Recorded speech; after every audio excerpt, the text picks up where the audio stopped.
The UPSC CSE arena is an ever-evolving space where staying up to date becomes as crucial as maintaining a thorough preparation.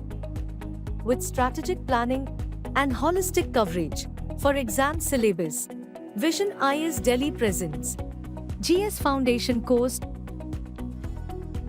Avail analysis and integration of current affairs with GS syllabus. All India test series with an innovative assessment system, inculcating post-test analysis, discussion, All India ranking, and more. Explore the holistic learning modules intrinsically designed for the ideal aspirant.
So this is the topic, need for reassessing inflation targeting framework. Okay, so now before we understand inflation targeting, first of all, one important understanding should be there with respect to monetary policy and the role of monetary policy in terms of inflation targeting. Okay, so when it comes to India and other countries as well. Now, first question to you all is, when you're focusing on monetary policy basically deals with what? Money supply in the economy. And in India, monetary policy is handled by this institution called RBI. Okay. And RBI, basically RBI uses several tools to handle the money supply in the economy. RBI uses several tools to handle money supply in the economy. And more importantly here, the concept of inflation targeting is very new as far as India is concerned. It's a very old concept, but as far as India is concerned, the process of inflation targeting has evolved only from 2014 plus. That is from 2016, to be very specific, that this aspect of inflation targeting has evolved. Okay, so now the question comes up, is this policy okay? Why there are discussions right now with respect to this policy? What are the reasons that they are talking about when you target inflation? Is it correct? And there should be a change with respect to the way you target inflation, the way you address inflation targeting. The procedure itself has to be changed, or is it that the procedure is okay? What are the issues? What are the problems? This is the main development right now. Is that clear? Okay, so what we have to observe is this concept of monetary policy. That is, the monetary policy, whenever the monetary policy is framed by the central banks, there can be different factors that can be taken. For example, inflation targeting for the first time was done by New Zealand way in 1980s. Very, very long history of inflation targeting. But India is talking about inflation targeting in 2014 plus. This is what we should understand. So most of the central banks had inflation targeting after this, but barring few exceptions, exceptions can be, one exception was Japan. That means exception means Japanese central bank was not taking inflation targeting as a criteria. When it is framing monetary policy, it was not looking at something called as inflation as a factor. What would have been the reason? What would have been the reason? Why is that the Japanese bank was not looking at inflation as the main aspect?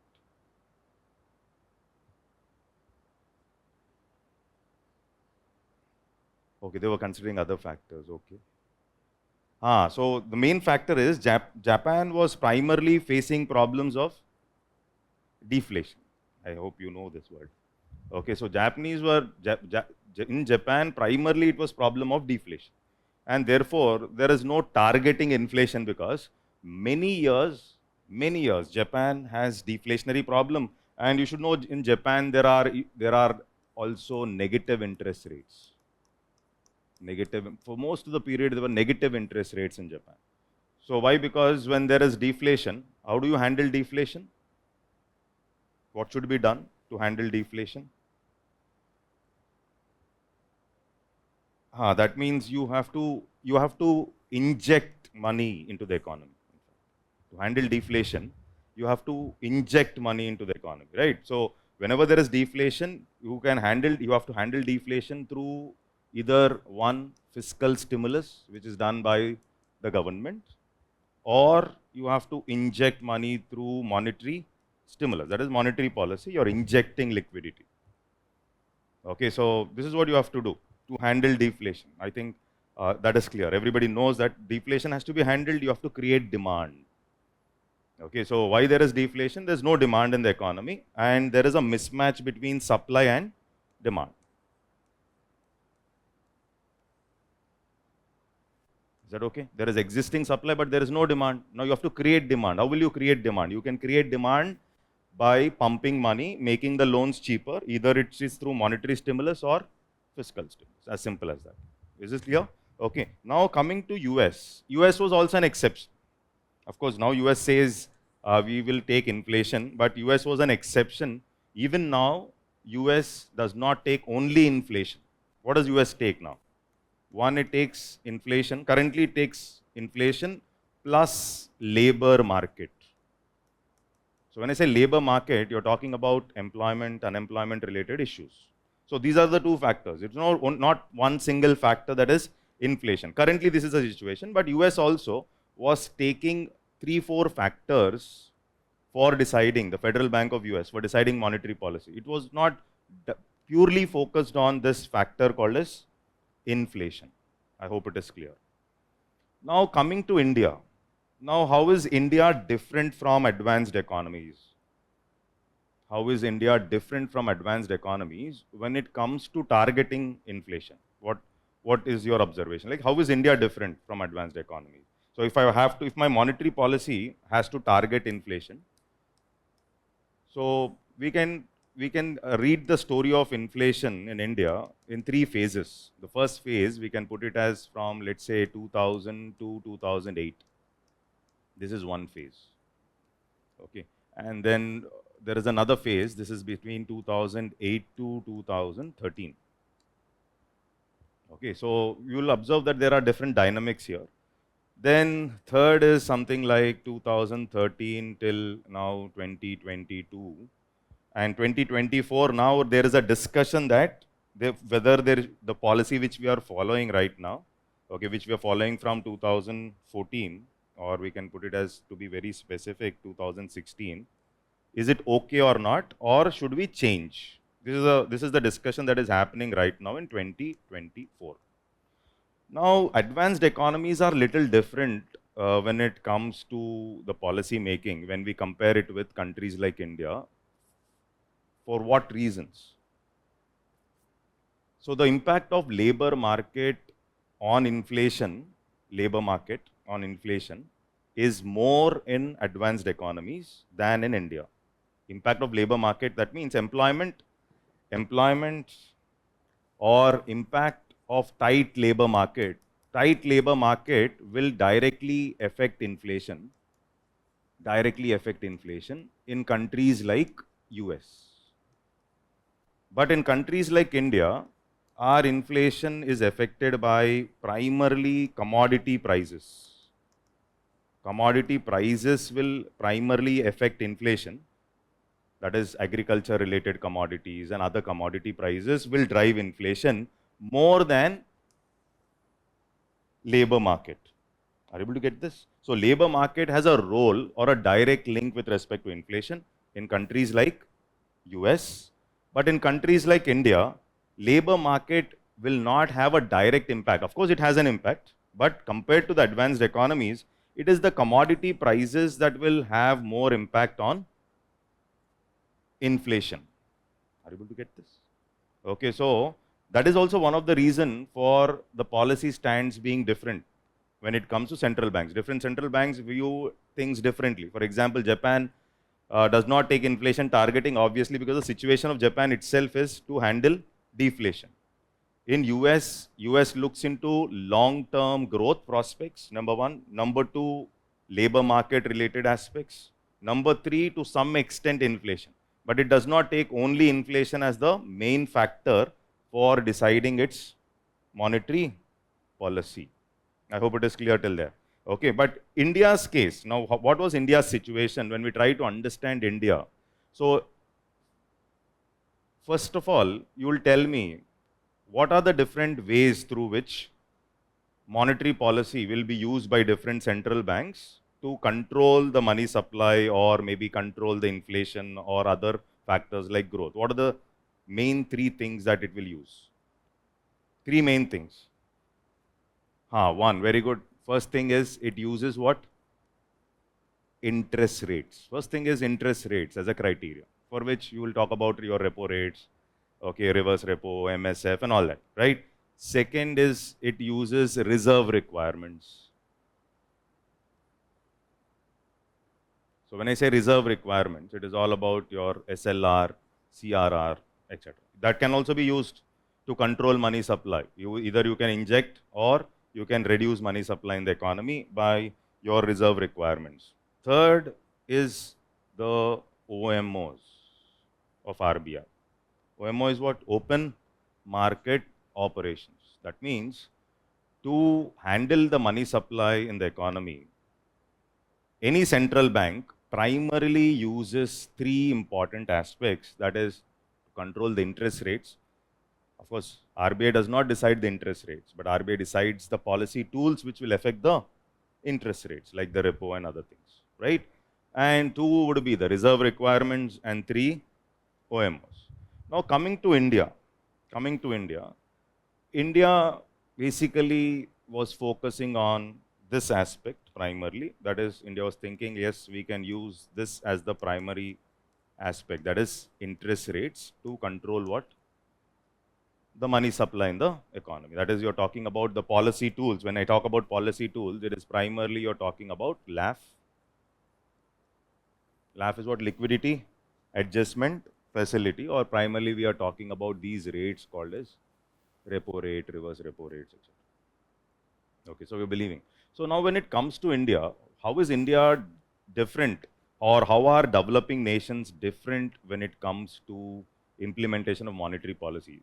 Developing countries face more problems than the advanced economies, primarily with respect to several aspects. For example, one is the issues related to monetary transmission.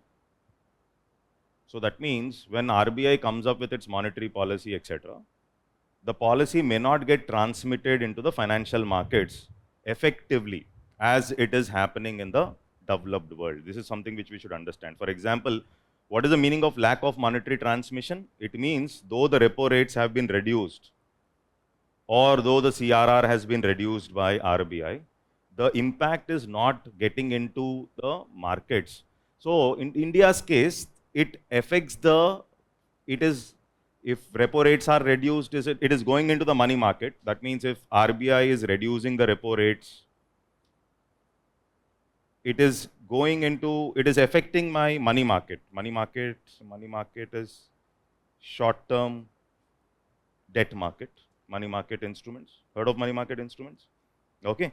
And it is also going into my capital markets, that is basically the share market. It is affect share market in the sense primarily I'm talking about bonds here, G-SECs and other things.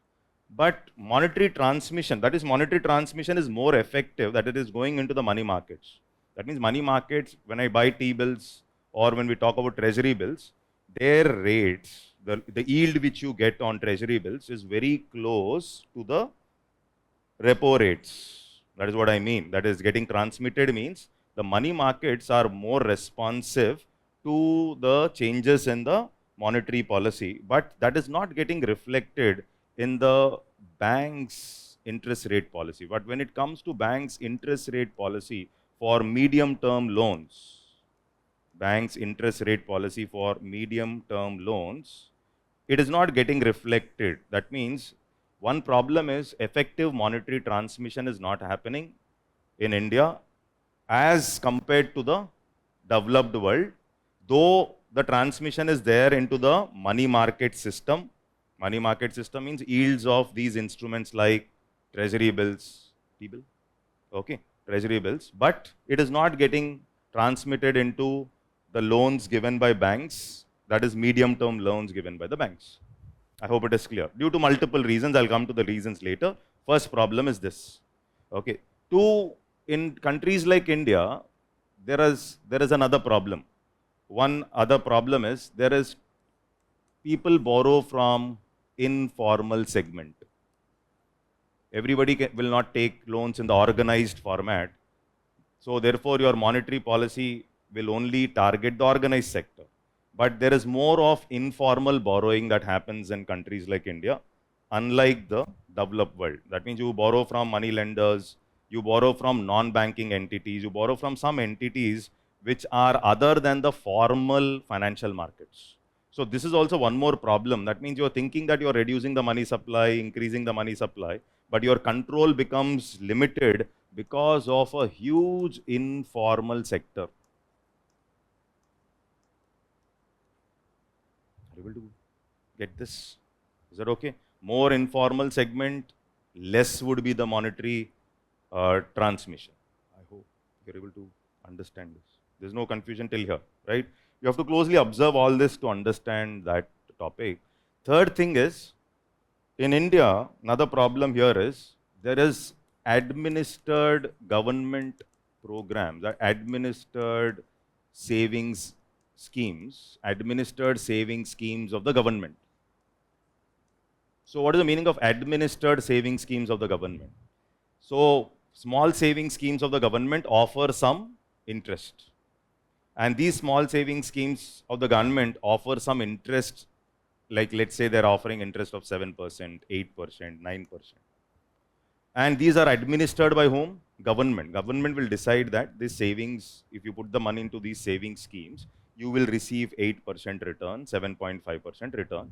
And they are purely administered by government. But the problem here would be the banks in India.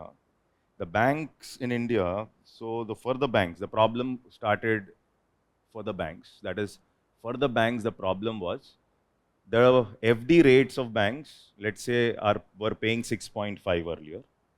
And these small saving schemes of the government, which were administered by government, are paying 7.58.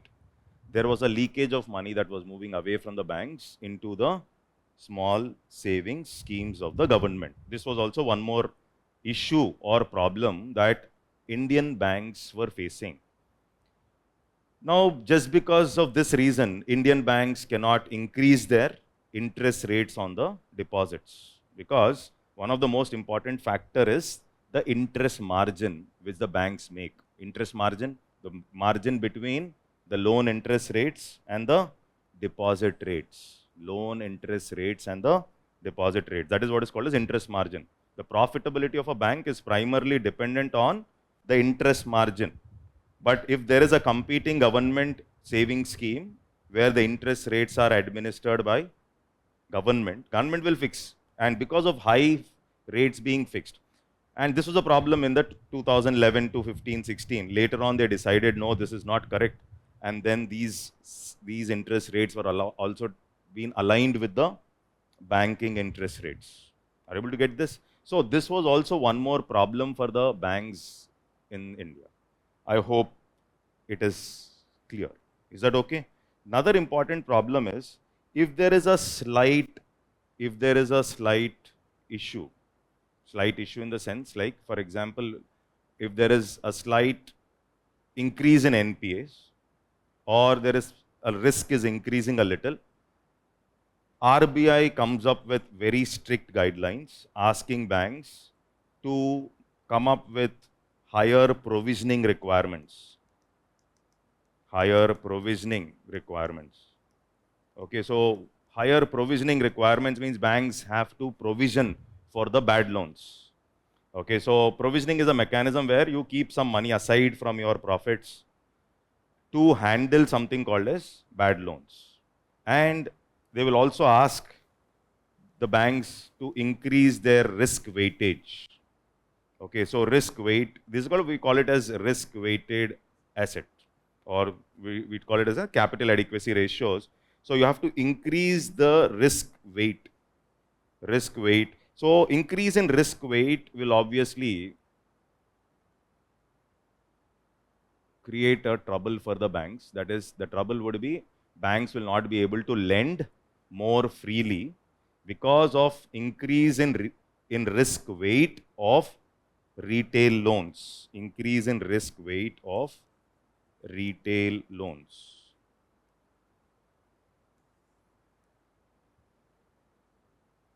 Okay, so I need to maintain a higher provisioning. More risk weight means I can't freely give loans. So all these things constrain our monetary transmission or the efficiency of my monetary policy. Till here, I think the background is clear. Okay, so one is understanding the monetary policy or the concept of inflation targeting. So before understanding why inflation targeting fails in India or why inflation targeting is good in India, we should understand, is it that the inflation targeting is same for the developed world as well as the developing countries like India? Is that clear? Okay, now if you see here, this is something like inflation targeting is common among most central banks, with Bank of Japan and US Federal Bank being little important exceptions. Of course, now US Bank is using a combination of inflation plus labor market dynamics. Is that okay till there? Okay, the main tools used for inflation targeting, what are the main tools? Interest rates, reserve requirements, and open market operations. So main tools are these three. Okay, so this is what I've written. To successfully pursue their inflation targets, central banks should be independent, credible, and transparent. Every now and then government is interfering, okay, or the policies are, in India also, another problem is there is more of fiscal stimulus that is followed by the government. And this will also hamper the inflation targets. Okay, so there should be more credibility and more transparency and independence for the central bank in terms of its policy making. That will also make things more efficient. This is what we should understand. Okay, so inflation targeting framework, this is some background which I was talking about. Like New Zealand, in 1980s itself, there was this inflation targeting concept. And then again, it was copied by many other countries, that they started also focusing on one common goal, that is inflation targeting. So what you should understand is that inflation targeting as a policy is a very recent concept in India, very recent, 2016, and now 2024, we are discussing that whether this is okay, what should be done, and things like that. Okay, so that is one important observation there. Okay, so exceptions, the reason for exceptions is very clear, because Bank of Japan was primarily focusing on deflation. Okay, and the Federal Reserve does not target a specific level of inflation, as it's generally focused on a broader set of goals that are considered more important, like employment, prices, moderate long-term interest rates. So the Federal Bank has a wider concept of taking multiple goals. India was also doing the same till 2013-14. That is, we were also taking multiple goals for monetary policy. That means when RBI is framing the monetary policy, it was also focusing on multiple factors, not on a single anchor. Single anchoring factor, that is inflation. That was not done. They were taking multiple factors. That is what is the logic which we have written. Now, is it okay till there? Now see here, inflation, this is something like inflationary measures. So what will cause inflation basically? That is basically if you go ahead with lower interest rates, lower reserve requirements, and quantitative easing. I hope everybody knows what is quantitative easing. What is quantitative easing? When did this word become popular? 2009, 2008-9, this word became popular, quantitative easing. It is a part of extraordinary monetary policy. Part of extraordinary monetary policy of the Federal Bank of US. And this Federal Bank was buying more and more bonds. This is called as bond buying program performed by the Federal Bank to inject liquidity to move out of subprime crisis. To move out of subprime crisis, there was like the Federal Bank buying a lot of bonds and giving money or dollars to the banks in US. Okay, so that was increasing the money supply, and quantitative easing measures will lead to inflation. Okay, so but if you go ahead with higher interest rates, higher reserve requirements, and tightening policies, that can lead to what? Deflation. Are you able to get this? This is a very simple observation here. Why this is important, we should understand. See here, now coming to India, India was little different from these countries. That is what we have understood. Now, if we try to observe the inflation situation in India, especially in 2000 to 2008, during this period, from 2000 to 2008, that is the first period basically. Okay, so 2000 to 2008. Okay. Now, a few observations here. 2002 and 2004, okay, there was something called as negative gap with respect to our output. Okay. What is the meaning of negative gap? I am expecting an output of 100 or X, but my output is less than my expectation. Okay, so my output is less than my expectation. That is called as what? Negative gap. This was what was seen in 2002. So what is the meaning of negative gap? That means I was expecting that my growth will, or my output will be at this level, but my output was less than what was the expectation, as simple as that. So there are certain fundamental principles when an economy is facing something called as negative gap. What will happen in these situations is generally you will find that demand in the market is less. There is no demand, and therefore there is no output also that is happening. And you will also find that inflation during these periods will also be on a lower side. Are you able to get this? So there was a negative gap output. That means our output was less than what you were expecting. When the GDP is increasing, generally you will find inflation should also increase. See, this was one previous prelims question was also like this, no? Which of the following is associated with economic growth? And there were options given: inflation, deflation, disinflation, stagflation. So which one is associated with economic growth? Inflation. That was a very simple question that was asked. That means in a growing economy, when my output is more than what I expect, okay, so generally we use words like overheating of economy. So this is one important factor which we take while targeting inflation. So when you say inflation targeting, so inflation targeting principle is generally based on few important fundamental aspects. One fundamental aspect is overheating. That means when the economy is overheating means there is too much of growth that is happening. Economy is growing at a faster pace. The resources are utilized at a faster pace. Resources are taken. When the economy is growing at a faster pace, there is more requirement of raw materials, more requirement of resources. Resources are also taken or consumed at a faster pace. You will generally find there is a gap between demand and supply.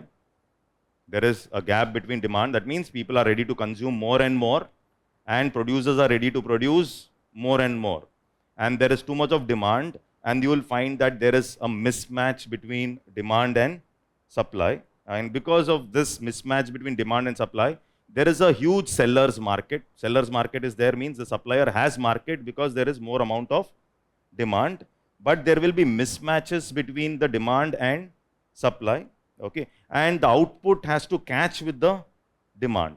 And if the output is not catching with the demand and the demand is more than the supply, you will find that economy is growing, but at the same time, you will also observe that inflation starts peaking up. Okay, are you able to get this?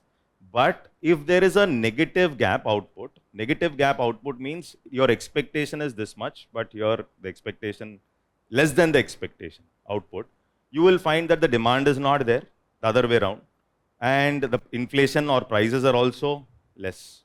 And during this period, 2002 and 4, our food prices, that means we had issues related to monsoons also. Monsoon issues were there. Problem was there with respect to monsoons, and still food prices were not peaking up.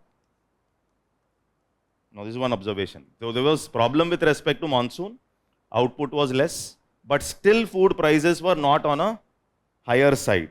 Okay, this is because there was no demand also in the market, because there was no requirement. The people were not asking for more, demand was less. Able to get this. That means when monsoon was not doing well, when food prices, monsoon was not doing well, output was also less, still the inflation was under control. Still here, observe this, because of these reasons, during this period, our inflation was also under control. Control means inflation was also under controllable level. Inflation was stable, or what RBI could handle. Seeing all this, what we decided is RBI decided to reduce the repo rates, reduce the target rates. During this period, almost like 250 to 275 basis points, the rates were reduced, okay, to inject liquidity or to increase growth in the economy. Is that okay? Understood? So generally misconception is something like, of course, food is a very important factor, but there could be circumstances where monsoon is not okay, but food prices were not increasing. This is a situation which has motivated us to take food also as part of our inflation targeting. That means there could be situations where food is also there and monsoon is not good, and still inflation was under controllable structures. Are able to get this? And then when you started injecting money, the situation started changing between 2006 to 2008. So what happens in 2006 to 2008? There was too much of money being pumped into the economy. Growth rate started increasing at a faster pace. We were almost touching double-digit growth. And this negative gap output, this negative gap also started closing down. Okay, so this negative gap also started closing down. Okay, so this is basically that period. This is the line. There is a negative gap. These blocks are basically output gaps. Okay, so there is an output gap here. Okay, so there is an output gap. That is, there is a negative gap below zero. Okay, so and here you see that the negative gap started closing off. That means this negative gap started closing, reducing, and then it moves to something called as positive. So during this period, the policy rates. So initially the policy rates, they reduced the policy rates in around 2004, 2000, that period, the policy rates have been reduced. Okay, and this slowly reduced my negative output gap. And then what happened is the growth started slowly increasing beyond a level. And because of that reason, my inflation also started peaking up slowly. The green one is something like the CPI, and the red one is the WPI. So you find that the inflation starts increasing between 2006 to 2008. 2008 period, this 8th quarter, okay, the inflation started increasing. That is the red one, started increasing.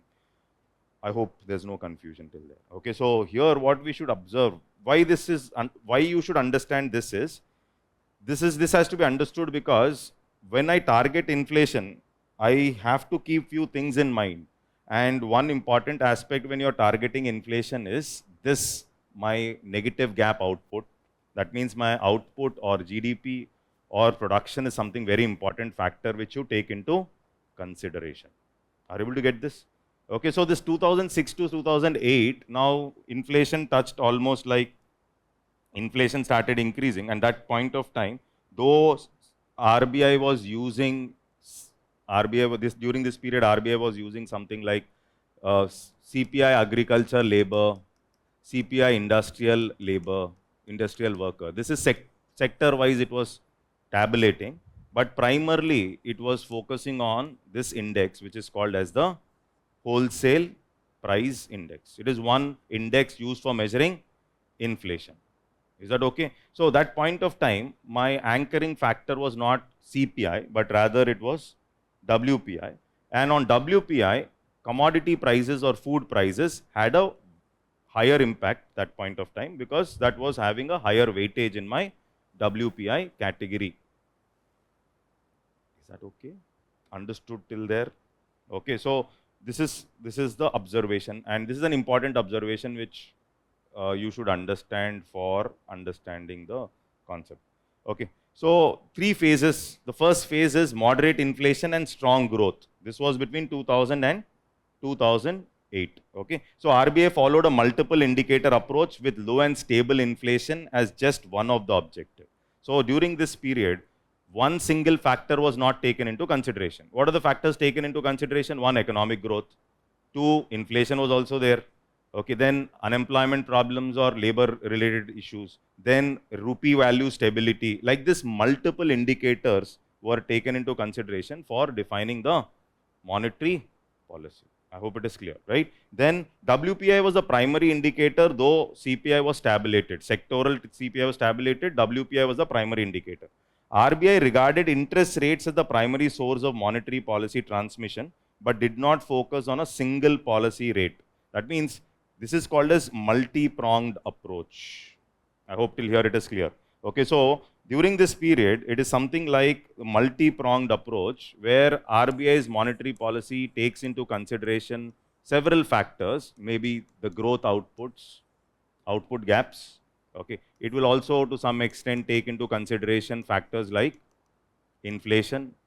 Three, it will also to think about something like rupee value stability and some developmental aspects like unemployment. But you did not have one anchoring factor. You did not have one anchoring factor that is something like inflation. This is called as a multi-pronged approach which was followed by RBI during this period. And problem started primarily between 2006 to 2008, where growth started peaking up and slowly inflation also started increasing. This was the situation. Then the situation started, that is between 2008 to 2013. Okay, so the above situation you should also understand that after a certain period, that is in 2004, that period, there will be impact of even FRBM.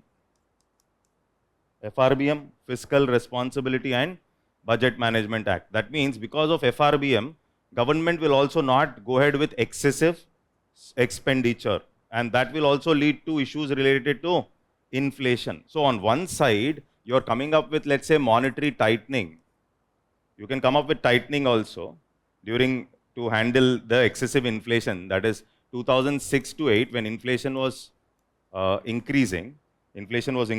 On one side, they could take up immediate measures. The measures can be something like monetary tightening can be one measure. Okay. Along with that, anyhow, government also cannot spend excessively because of the rule-based fiscal policy, that is FRBM. Because FRBM should keep the RDs almost to bring it down to 0 by 2009. Is that okay? Okay, so that will also have an impact with respect to my money supply, or that will also have an impact with respect to inflation. It's not one factor. I hope till there, is that clear? Understood the concept? Okay, so now between 2008 to 13, this was a situation what we should understand here. Initially, obviously, this was a period in US, there was what? Subprime crisis. In US, you have subprime crisis. Now, after subprime crisis, obviously, the US government or US Federal Bank has gone ahead with something called as quantitative easing. This is in US, quantitative easing. This was done by whom? Federal Bank. Okay, so in 2008, in India, what would have happened? to our economic growth situation, obviously our growth started dropping, negative output. Got the point, right? Okay, so 2006 to 2006 period, you are trying to peak up, but after 2008 subprime crisis, so what will happen? Our growth started going down. 2007 end, 2008, economic growth started falling. Are you able to get this? So during this period, we were also thinking about one, monetary stimulus as well as fiscal stimulus. Because you want to come out of, that means you are talking about counter cyclical policies. Remember this word? Counter cyclical policies. So you want to counter the cycles of the economy. Economy is not doing well, recession, depression, whatever. Counter cyclical policy. So India also has to do that. Okay, so US was going ahead with quantitative easing. Because of the quantitative easing, dollar supply started increasing. Okay, and this also had some impact on the capital flows which were moving into India. Capital flows which were moving into India. More capital flows moving into India, if the bank's liquidity starts increasing in India. So banks' liquidity started increasing in India, banks' liquidity. So a lot of cash was moving in, banks' liquidity started increasing, and banks start giving more credit, more loans. Getting it? More loans, and that because of all this, their quantitative easing, US investors will also think of other destinations. One such other destination is India. Now, of course, the situation is a little different. The Federal Bank has gone ahead with rate cuts, 50 basis points. But after that, you don't find money moving into Indian market, but rather money is moving away from Indian market to Chinese market. Okay, so currently, the money is pulled away from Indian. If you observe the stock market situation, every day 9,000 crore, 5,500 crore FIs, 4,500. You take the data of last 10, 15 days, money is pulled away from Indian market. These institutional investors, even from US, they are removing money from India and they are pushing it into Chinese market now. Okay, so why? Because that is again because of better valuations in China. Chinese stock market is better valued. India is overvalued and they believe that is the right price. And because of that reason, there is outflow of FIs into Chinese market. Now, what you should understand is, though the Federal Bank has cut the rates by 50 basis points, rupee value was touching 84. Rupee value, that means US dollar should become weaker rather. But what you observe is rupee value with respect to dollar touched 84. That means one of the weakest situation of Indian rupee, because of even one reason is even the flight of capital or dollars being pulled out from Indian markets and they are going to Chinese market. Why? China recently has come up with easing policy. Two things China has done recently. One, easing. Easing means like something like the quantitative easing. That means they want to revive their economy and for which they have come up with easing policy. Two, they are expecting that China will recover because of the easing policies followed by China, number one. Number two is right now China's markets are better valued than Indian stock market. So their FIs are pulling out money and they are putting it in the Chinese market. So the situation is a little different. Is that okay?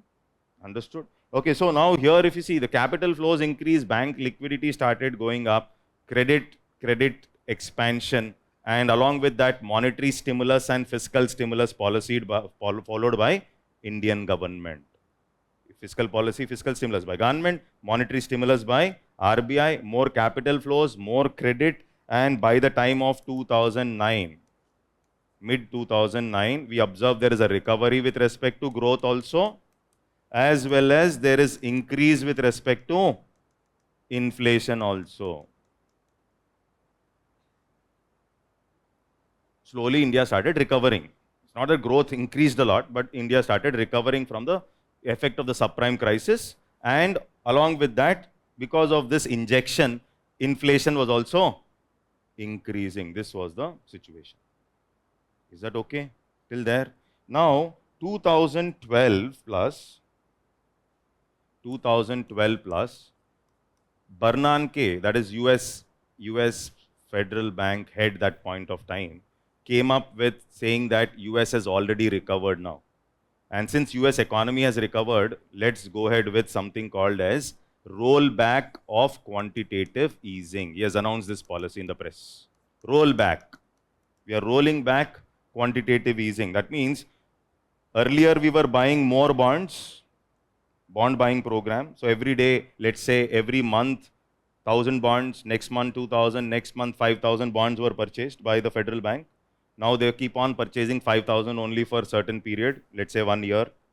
And then from now, what they have decided is we will reduce the number of bonds we will buy. Reduce the number of bonds. Earlier we were buying 5,000, now 4,000, 3,000, 2,000. So because of that, this is called as taper tantrums or federal tightening. Federal tapering, taper tantrum, or federal tightening in the US economy. That means dollar supply, because of this, what happened is dollar supply started decreasing and dollar started becoming stronger.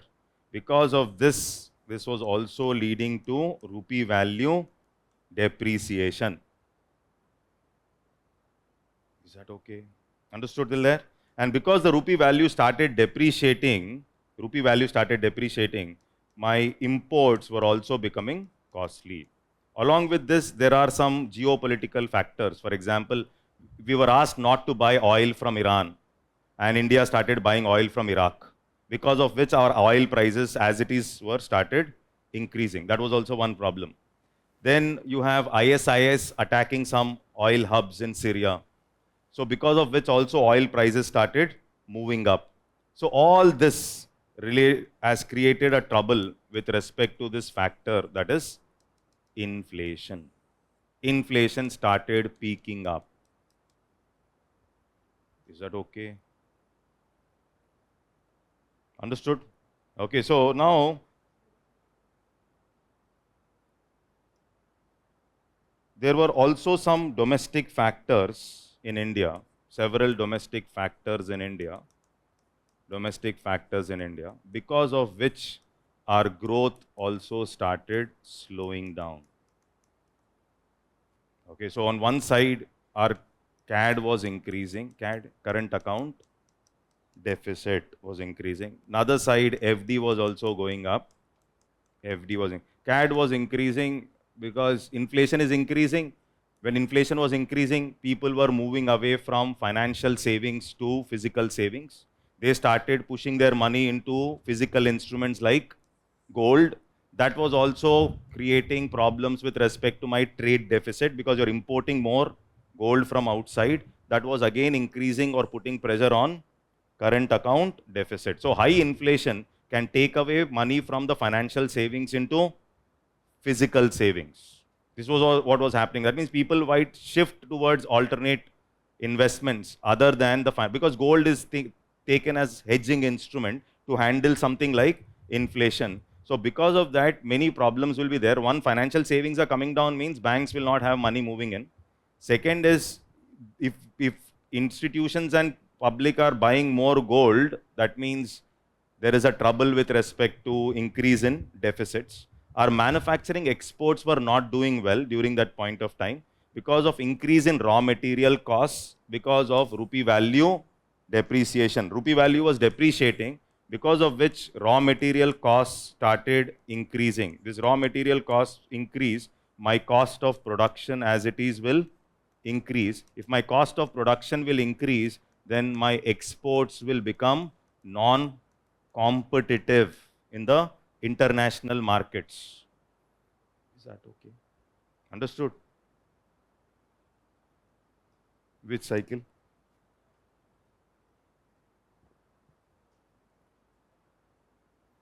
Federal tightening. Okay, so in US, federal tightening was done. So because Bernanke believed that US economy has recovered. So what is the meaning of federal tightening? Tight policy. Means money supply will be less. Dollar supply in US economy is less. So dollar availability is less and dollar became stronger in the markets. So now you have to pay more rupees to buy the dollar. Because of that, rupee value started depreciating. This again made my imports costly. Essential imports like oil, food, fertilizer started becoming costly. In addition to this, there were other problems also, like we were asked not to buy oil from Iran because of Mohammad Ahmadinejad that point of time was not adhering to certain treaties related to non-proliferation, etc. Okay, so therefore we stopped buying oil from Iran. We started importing oil from Iraq, and Iraq was selling expensive oil. Because of that, also that added to my inflation. Okay. When rupee value started depreciating, my imported raw materials for my manufacturing sector becomes costly. So manufacturing companies' cost of production started increasing. If my cost of production increases, I will be less competitive with respect to my prices, because of which my exports started decreasing. Because my exports went down, it again started having a negative effect on current account deficit. Is that okay? Understood. Now, there is this theory of twin deficits. So India's case, now India ended up, one, my CAD is on a higher side, and also FD is also increasing. Rupee value is depreciating. Okay. Inflation on the other side is increasing. Okay. Growth was not decent. Not decent. Now, when these situations are given and you're asking them to frame the monetary policy. Now, frame monetary policy. How you will frame? Which factors will you take into consideration? How will you handle your monetary policy? Therefore, since you don't know what to do, an expert committee was appointed around 2013-14. Okay, so and that expert committee, which has been appointed, Urjit Patil committee, expert committee, has primarily mentioned that it is better you take one anchoring factor for your measurement of monetary policy, and that anchoring factor would be inflation. And that is how the concept of inflation targeting, the roots of inflation targeting emerged in 2014. Roots. But implementation primarily started from 2016. Though, of course, unofficial ways of implementation of expert committee recommendation was done from 2014 onwards. Is this okay? Understood? So now one important observation is there was a dilemma for framing the monetary policy. So there was a dilemma. When I'm framing my monetary policy now, on one side I observe my inflation is increasing. On the other side, there is a problem, that is my growth is not doing great. And third is you also observe that there is a rupee value depreciation. This is called as three factors hitting. And now what has to be done? Definitely in a huge economy like India, this will not be the major factor to be considered, because I cannot manage my economy. Suppose it's a very small country, it can manage its economy through food imports, etc. But India cannot do that. So currency value was not the main factor, obviously. But when I try to increase my growth by monetary stimulus, of trying to increase growth, that was also leading to increase in my inflation prices. Because there's too much of money chasing too few goods, it was leading to inflation. So when I'm trying to increase economic growth, inflation also started increasing. And moreover, more rupee supply can also hamper my currency value. More of supply of rupees might further have a negative impact on my rupee value fall. And if rupee value falls further, again it can affect my current account deficits. Is that okay? Then, no, you decided let's handle inflation. You decided to increase the rates. Then the problem is that you're trying to reduce inflation, but at the same time you will observe that GDP is also going down. Is that okay? Now, when inflation is increasing, my real interest rates start falling. Now, one more observation. When inflation starts increasing, my real interest rate is going to start decreasing. This will be a demotivating factor for people to put their money in the banks. Suppose nominal interest rate is 5%, 4.55. Inflation is 3. My real interest rate is what I get after taking inflation into consideration. If inflation becomes 6, but the rate of return the bank is giving you is only 4, in fact, you are not earning any money. This inflation is taking away money from lenders to borrowers. It is taking away money from the depositor to the banks. And it is also eroding my savings. It is also eroding my savings. Are you able to get this? Inflation will erode my savings. It will also reduce my real interest. Real interest is what I really get after taking inflation into consideration. Is this okay till there? And that's the reason they decided now we will take one important anchoring factor, and that anchoring factor would be inflation, and that we started calling it as inflation targeting. Is that okay? Now the question comes up, like RBI, when you are framing your monetary policy, you will primarily keep one aspect, and that will be a flexible inflation target which you are keeping, which is called as flexible inflation targeting, where you will keep your inflation target between 2 to 6%, and you will take that inflation which is perceived by the consumer. Which inflation? Only one inflation is perceived by the consumer. That is nothing but the CPI inflation. Perceiving. The CPI inflation is perceived by the consumer. When I go and buy products as a citizen, which is the inflation I perceive? I perceive this inflation, that is consumer price index.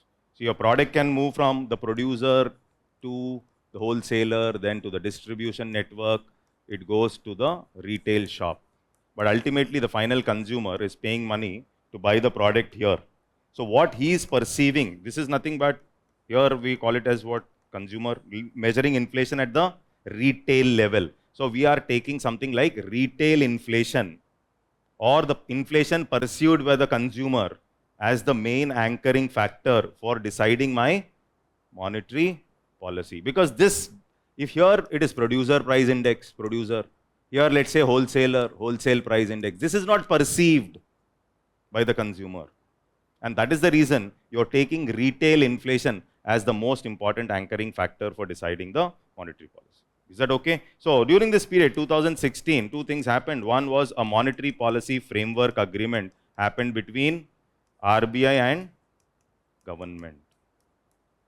Okay, and also a monetary policy committee was put up in place, which is a 6-member committee. MPC. Till there, is that clear? Understood? Yes? So now,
Okay, this is some history which I've already explained to you. This is for your reference later.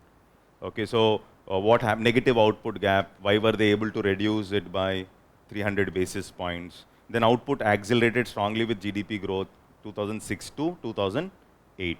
Okay, and then global commodity prices continued to rise strongly, especially crude oil inflation accelerated. Wholesale price inflation surged above 10%.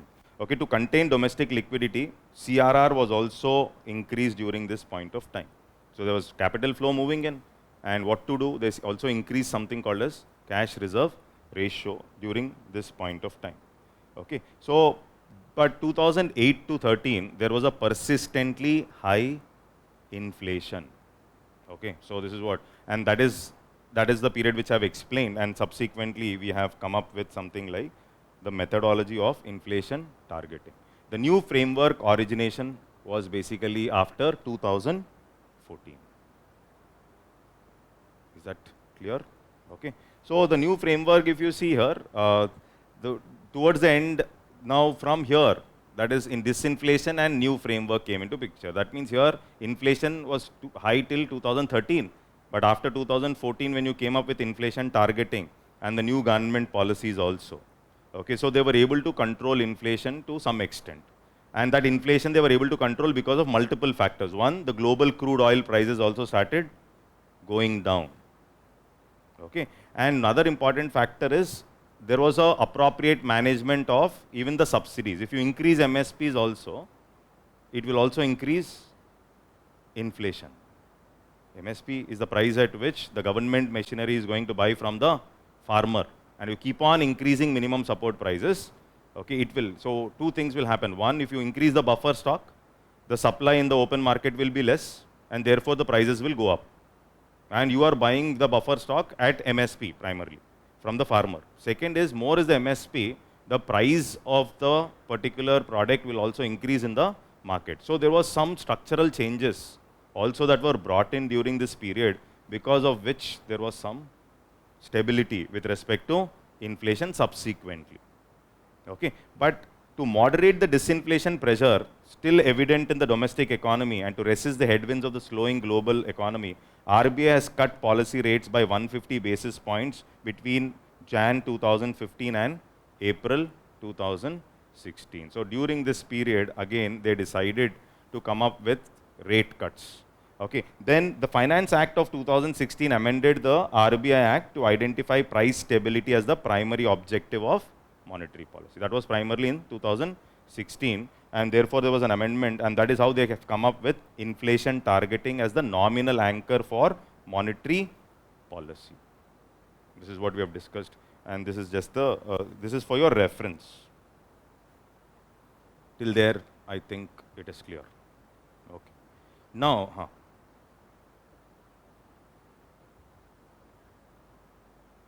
2009, later, after 2009, India has started recovering.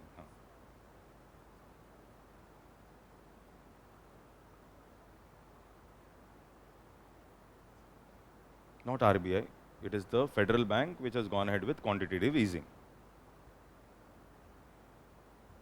No, see, India has recovered on a normal process. First of all, the impact of subprime crisis was less on India. Impact of subprime crisis was not very drastic on India. Why? What are the reasons? One is we had a very strong banking fundamentals. That is, our KYC norms are very strong. That means this subprime crisis in US was primarily because of collapse of certain big banks like Lehman Brothers. But Indian banks did not collapse because of our strong fundamentals, number one. Number two, our capital account was not fully convertible. Even today, our capital account is not fully convertible. Those countries where the capital account was fully convertible, these companies or US companies which are not doing well, they immediately sold the companies in those countries, and they converted the currencies into dollars, and they have taken it back. So what I mean is, here, the answer for that is, see, one is you had a very strong banking fundamental. That is the reason, by the time of 2009, you could see some recovery in India. Reason is very simple. One, the impact was not as high as the other countries.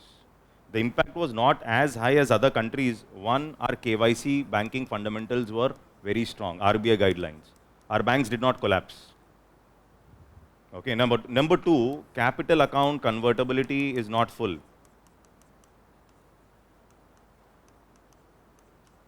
Capital account convertibility is not full. If capital account convertibility is full, what will happen? They can sell without any permission, they can move out of the country very fast. And that was done in many countries because of their full capital account convertibility. But India's case, still capital account convertibility is not full. The other countries' companies cannot immediately sell and walk off whenever they feel like without taking the permissions of the RBI or the government. So that was also one of the reasons for the impact. Then we had a diversified market, and moreover, we had the advantage of strong domestic market.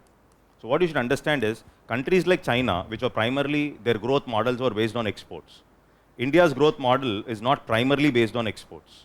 So the other countries got affected. Even then, India was able to temporarily manage its growth process by selling it to the domestic market. By this time, there was also some diversification to other markets like Middle East, etc. So though the US economy was not doing well, the impact of subprime crisis was more limited to the Indian economy. This is the reason why after 2009, some fiscal stimulus, counter-cyclical policies, we were able to recover our economy at a faster pace. Is that okay? So that is how we recovered. It's not that all the countries have recovered. No, but India, the impact itself was less, and our counter-cyclical policies, whether fiscal or monetary, were successful in terms of expanding the market. Is that clear till there? Understood. Now, now when we talk about inflation, some terms here, some basic, and this is something like, one, we use the word called as headline. Okay. Then we talk about core inflation. For inflation targeting, when we are taking the retail inflation, which inflation are we considering? We are considering which inflation currently? No, we are not considering core inflation, we are considering our headline. We are taking CPI headline. Headline means it includes everything, including volatile aspects like food as well as energy. Everything is taken into consideration. Core inflation is after excluding volatile aspects like food and fuel or food and energy. So when we are targeting the inflation, now who is going to decide this inflation target in India? So what is inflation targeting? Inflation targeting is a mechanism where inflation target will be fixed by the government in consultation with RBI. And the target fixed is 4 plus or minus 2 headline CPI. It is fixed by government in consultation with RBI, and Monetary Policy Committee will come up with policy tools, not RBI now. After the Monetary Policy Framework Agreement and Monetary Policy Committee is in place, it is the Monetary Policy Committee that will come up with the policy tools to keep the inflation within this prescribed limit of 2 to 6% flexible inflation target. This is what is inflation targeting definition. Is that okay? Understood. Now, all this is okay. All this is okay, but the question comes up here. This inflation, there is now after 2000, then came up COVID situation. COVID has changed the scenario of inflation across the globe. This is what we should understand. COVID has changed the scenario of inflation, not just in India, but across the globe. Okay, so if we observe the data, US inflation almost touched 9.1%, which was the highest in the last 41 years. This is what we should understand. So here when we talk about the global economy also, in the global economy, what happened is, every country started going ahead with monetary and fiscal stimulus. They started giving money to their people. And once they started giving money to their people, and there was injection that was happening, there was increase in demand, and that was also leading to demand pull inflation. Okay. Along with that, there are other structural problems that started developing because of the war situation of Ukraine. The oil prices started increasing, And because of that, there are problems. And most of the companies are dependent on China for their supply chains. And since supply chains of China got eroded, and these companies were also making losses. Are you able to get this? And because of all these reasons, on one side you have cost push factors, and on the other side you have demand pull factors, because of which inflation started increasing. And that is when India also started going ahead with monetary tightening, along with the developed world. Both India as well as developed world started going ahead with monetary tightening. Is that okay till there? Okay, so when you observe here, this is something like you observe 2020, even the advanced economies inflation peaking up after 2020. Why? Because of the policies. Okay, and June 2022, there was a situation in US where the inflation of US was touching 9.1%. And emerging developing economies like India, are emerging developing economies inflation, you can see almost touching 9.9. So that means, what does it show? That means the situation of inflation started becoming even more critical after the COVID revival policies. Is that okay? Understood till there? So after the COVID revival policies, the situation started becoming even more complex. Okay, so see here, this is expansionary policies followed by the government and RBI, pumped in money. Since uncertainty was there, people were not spending. But once lockdown was removed, the consumption which was down completely started increasing. That is what is called as increase in the pent-up demand. That means the consumption which was so low started increasing, that is increase in pent-up demand. And because of that, demand started peaking up. They started spending. And then too much of money started chasing too few goods. Now the problem is, on the other side, cost push factors are supply chain constraints. One, China dependence was too much, so supply chains were eroded, because of which cost started increasing. Oil, Russia war, Russia-Ukraine issues, and all these supply constraints led to cost push inflation. Both put together, inflation. And therefore, monetary tightening. Yes.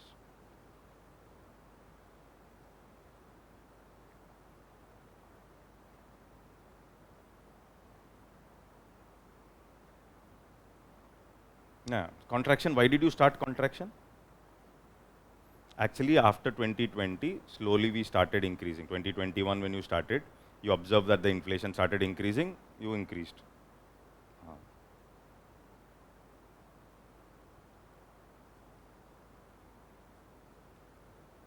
No. So inflation is the primary reason. Inflation is above 6.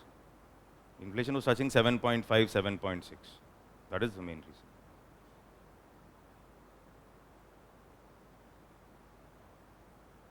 That was not a sudden rise.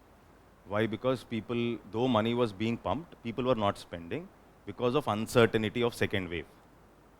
Okay, so people were not spending. So it was not sudden. Demand was not increasing. We were pumping. And after a certain period, when restrictions were removed, that time it was a sudden peak up.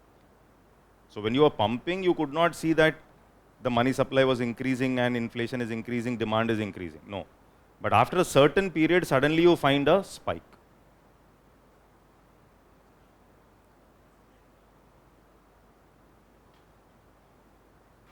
No. Liquidity trap is a situation where, though the central banks have reduced the interest rates to almost negligible level. That means, suppose let's say Japanese banks are giving loans at 1%, and still people are not taking loan. Then the money is getting trapped with the banks. That is what is liquidity trap. Here, after 2021-22 in India, though the interest rates were increasing, people were taking too much of credit. And that is the reason you have a problem of credit to deposit ratio now. Deposits were not coming, but people were taking a lot of credit. People were very optimistic in terms of taking loans. Okay, so it's not that people were not taking loans. Though the rates were being increased, people were taking loan in India. Okay, understood till there? Yes. So this, I think this is clear. Okay, so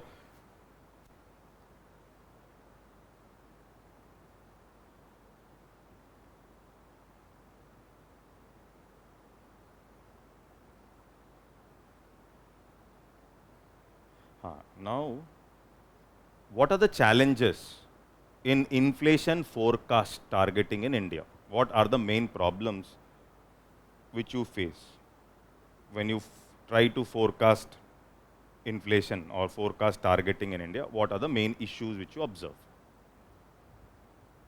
This is the most important area. Why? Because now you are saying you want to shift, no? Then why you want to shift? You want to, what you want to shift in fact? So you don't want to take CPI, or you want to take CPI but only take core. Don't take headline. Why? What are the reasons? Now the question here is, first of all, in India, what is the problem is, in India, inflation targeting, RBI cannot be successful completely. It cannot be successful completely. Reason being, in India, there is also, on the other side, there is fiscal policy and stimulus generally followed by the governments. This will also have an impact on inflation. So government comes up with fiscal stimulus, etc. So that is. Then there were, in India, you have issues related to monetary transmission because of the base rate policies that we were following from 2010 onwards. 2010 onwards, we replaced 2010 we replaced prime lending rates with base rate. But this base rate, what is base rate? Interest rate below which banks should not give loans. But this base rate was not directly reflecting the repo rates, not directly reflecting my repo rates, because base rate was based on average cost of funds. So you should understand that these base rates formula is a tentative formula. The meaning of a tentative formula is it is not prescribed. The meaning of prescribed means what weight you should give to each factor is not defined by RBI. So each bank will have its own logic in terms of using the formula for deciding its base rate. So it takes factors like average cost of funds, it takes factors like CRR and SLR. These are costs. CRR, maintenance of CRR, maintenance of SLR is also a cost. Okay? Or it takes into consideration the average deposit rates. Deposit also is a cost for the banks. Okay? And then it also takes the profitability of the banks, how profitable the banks are. Okay? So, or you call it as return on assets.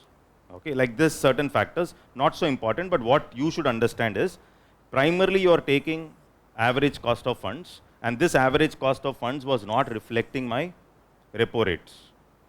Okay, so immediate change in repo rates or monetary easing is not getting reflected in the formula because the base rates were not changed every month.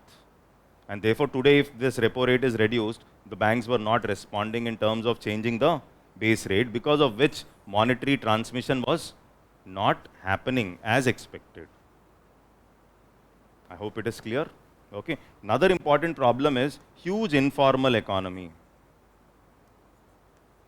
Huge informal economy and also informal segment lending, which are not much influenced by the policies of or the monetary policies. This is also another problem. Then capital flows are also affecting, and controlling capital flows is not easy. So in an open economy where a lot of capital flows are moving in, and capital flows have an impact on my currency values. Either rupee value can appreciate or rupee value can depreciate. Okay, so and that also has an impact. And it also talks about how much money is moving into the banking system. Banks have more cash, banks give more credit, banks give more credit, more inflation will be there in the economy. Are able to, is that okay? Banks are having more cash in hand, then there is more scope, more is a credit, more is the scope for demand pull inflation. One of the most important factor is food as a criteria influencing my CPI basket. So food is one of the most important entity which is almost accounting to around 45% of my CPI basket. And food inflation is affected by several other factors like the supply shocks or MSP policies of the government. Government comes up, government is asking RBI, follow inflation target. On other side, it increases MSP. Okay, or it comes up with some restrictions on agri commodities, or it will increase the funding for programs like MG and REGS. MG and REGS was increasing the retail food inflation. People were getting more money without work. MG and REGS without work. Dig the well, fill the well, employment done, money moving into your hand. So they started buying more of protein foods, and these protein foods, stopped eating dal, started buying eggs, and egg prices started increasing. This is how MG and REGS had impact. So these are government policies, and agri commodity prices and commodity prices and even commodity prices like oil, etc., have a huge impact on my inflation. Are you able to get this? So all this will have an impact on inflation, which RBI cannot handle effectively. Cannot handle effectively. Are you able to get this? These are all challenges in estimating. So one more problem here is, have you heard of Phillips curve? Okay. Phillips curve talks about an inverse relationship between inflation and unemployment. And generally Phillips curve considers core inflation. Phillips curve considers which inflation? Core inflation rather than the volatile inflation, because you need to have a stable inflation for a certain period of time. So when unemployment, even Phillips curve is taking core inflation as the primary aspect for checking the unemployment related aspects, then why is it that India, why are you taking headline? Don't you think headline inflation, including the food related aspects, which is the major chunk of your CPI basket, don't you think it will create some trouble? Or it will also increase inflation. There's something called as inflation expectations. Inflation expectations play an important role. Till here, is it okay? Okay. So what is inflation expectation? What are inflation expectations?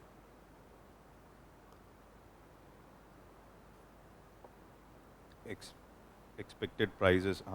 So inflation expectation is something like,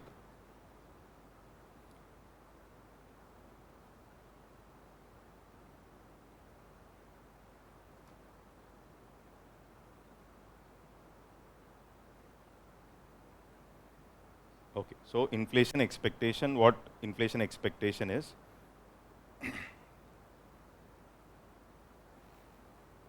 So whenever we are coming up with policies, okay, so there is something called as inflation expectation. And you'll come across these words also, some words. Two, you'll come across words like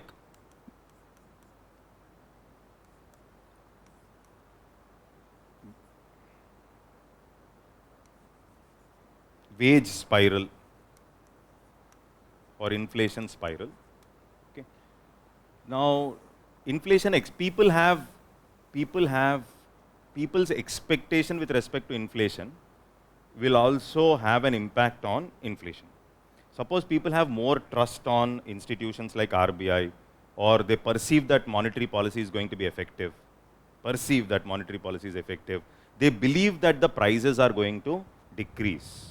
But if they don't have trust in your monetary policy, that is also one of the reasons for taking the anchoring factor as inflation. So that will build some trust in the minds of the public that the monetary policy will be more effective in controlling the inflation or bring the inflation down to almost like 4%. Now the question is, if inflation expectation is high, that means you're expecting that the inflation is going to increase, then people will ask for higher real wages. Higher real wage. Real wage means after taking inflation into consideration. Now because, and that this real wage means because of this also cost of production will increase for the companies. Not only that, one more important aspect is, if my food prices are going to increase, Food prices. This food prices have an impact on real wages, because the poor man or people in India will perceive inflation through food. You are asking remove food. Now this is something which you should observe. They will perceive inflation through food, and when food prices are increasing, definitely there will be increase in real wage, and even agri commodities or inputs are becoming costly. Food is increasing, agri products are becoming costly. That means these inputs for the manufacturing entity or the industry will also become costly, and also the wages are increasing. All this will increase their cost of production. This will again increase my cost push inflation. This will again increase my cost push inflation. If it's going to increase my cost push inflation, that means after a certain period, this will also have an impact on my, which inflation? Core inflation. Are you able to get this? Then how do you, why are you asking, or why are you saying that remove food? Are you able to get this? There are two sides of the same coin. So remove food, because there's no point in removing food. Government wants to remove food, or the chief economic advisor says remove food because it is easier for you to target inflation, or the inflation looks less. But the RBI governor says you are perceiving inflation using food, and your headline inflation is increasing. It will have a spillover effect on my core inflation. Then how do you come up with inflation targeting? Removing something called as food is one more viewpoint. Are you able to understand this? Is that okay? That is also one more important viewpoint, because if you remove food, then what? Why did you take retail inflation? You have taken retail inflation and you want to know the inflation which is perceived by the consumer. Is that okay? So that is the reason. Now the challenge is whether what should be done, whether this CPI, the basket, whether you will reduce the weightage of food. This is one question. Or will you take other indicators? Or will you take only what? Core inflation instead of taking headline, so that your policy will be more stable for the mid-term or the long term. Okay. So what is the better way out is what is the discussion that is going on. Is that okay? And why this is the problem is, primarily our CPI inflation is also increasing because of the prices of vegetables or because of food. Does the vast syllabus of general studies for the UPSC prelims overwhelm you to initiate your preparation for the civil services examination? Is your apprehension and self-doubt coming in the way of your success in joining the civil services? Comprehend your preparation for UPSC Prelims 2025 with the fast-track course targeting general studies with innovative curriculum, revision and mentorship. Starting from 19th November at 1 p.m., the course offers coverage of UPSC GS Prelims subjects, dedicated mentorship support and guidance for performance maximization, access to PT 365 classes for current affairs preparation, sectional mini tests for regular assessment and performance, personalized student portal to access study material, access to live and online classes. Enroll today and make prelims your stepping stone to proceed to the UPSC mains.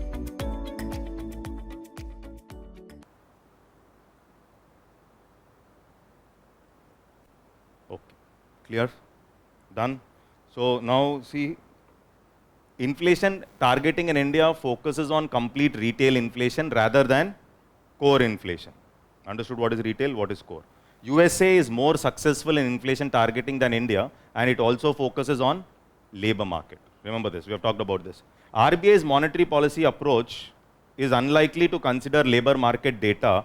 This differs from the US Federal Reserve, which closely tracks labor market, and the impact of labor market is more on inflation in US than India. In India, it is primarily the commodity prices that affect inflation, and that is why my CPI basket has more of food, or 45% food. There is a logic behind keeping that 45% in my CPI basket, because the maximum proportion of my income I spend on food, and I perceive inflation through food prices. That is the reason for putting it. Okay, then sources of inflation in India. Unlike in India, where a tight labor market can drive inflation, India's inflation mainly comes from unstable farm supplies. Therefore, Indian policy makers need to focus more on commodity data than labor market statistics. Data reliability. India's informal economy makes it difficult to collect reliable data, while US formal economy has a better way to collect data. See, when I'm saying there is overheating of economy and growth is increasing, so now come up with tight policy in India. But first of all, you do not have a method to exactly measure whether you have crossed the output which you have kept. In India, estimating output, or whether your output has crossed the estimation, measuring that itself is difficult in India. Are you able to get this? Your measurement itself is difficult, based on which you are talking about tight policies or weak policies. That is a problem, which is something which you should understand. Okay, so now this is another viewpoint. I've given you one viewpoint here. Another viewpoint is recent data indicates that food inflation has remained consistently high, exceeding 6% in both urban and rural areas since July 2023. In contrast, non-food inflation has steadily decreased and now below 2% overall. Okay, so that is core inflation looks stable, but headline inflation is increasing because of primarily this aspect called as food. Okay, so despite the decline in non-food inflation, overall headline inflation remains above 4% due to the persistent rise in food prices. The household, now based on this data, government was talking, the chief economic advisor was talking based on this, the household consumption expenditure survey. Okay, this is one survey which reveals that the decline in the share of food in total household expenditure has reduced. That means out of the total expenditure made by the households, the proportion they are making on food has come down a little. And because of that reason, why can't you reduce the weights in CPI with respect to what you have allotted to food is one discussion that is going on.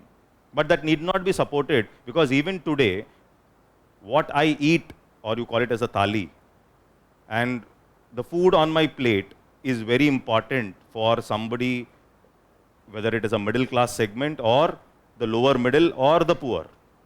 I think you're getting my point. There are two viewpoints here. These are all viewpoints. The decline suggests that the consumer price index may be overestimating inflation. So this is something like you're giving too much of weight, but the dependence, how much they're spending on food has reduced, and that means your CPI is overestimating inflation, because of which my inflation is more than 4%. Is that okay? Yes. So now reassessing inflation measurement. This is the discussion. Now you have to reassess inflation measurement.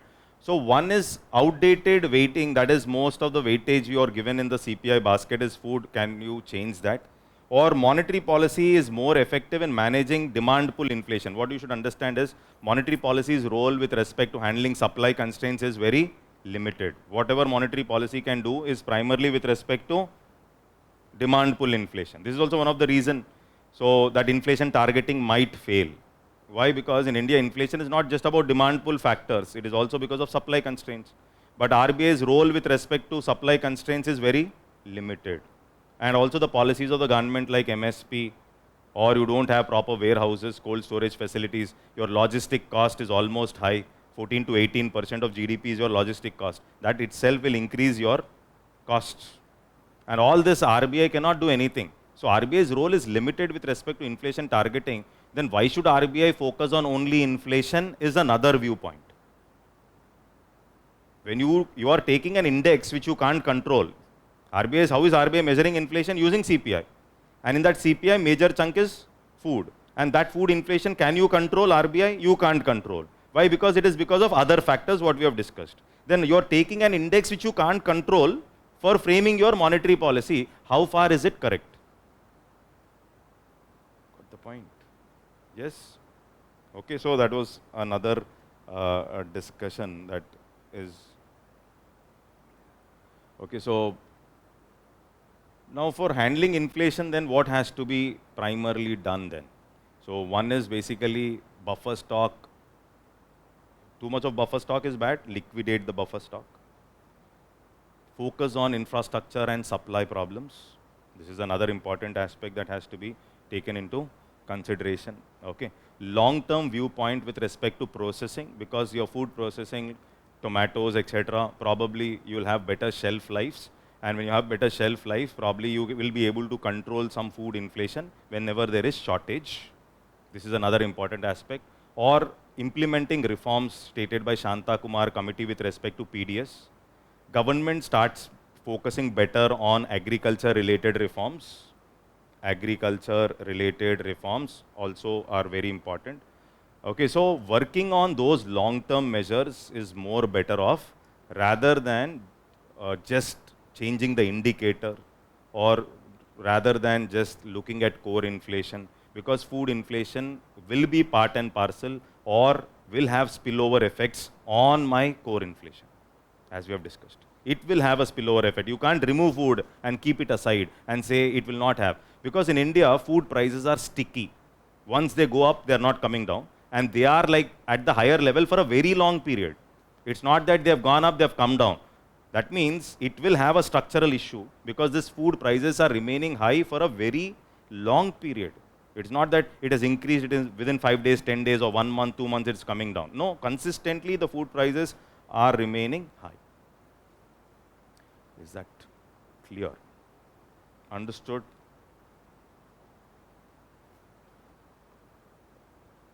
You need break? I'll not give break. Is it okay?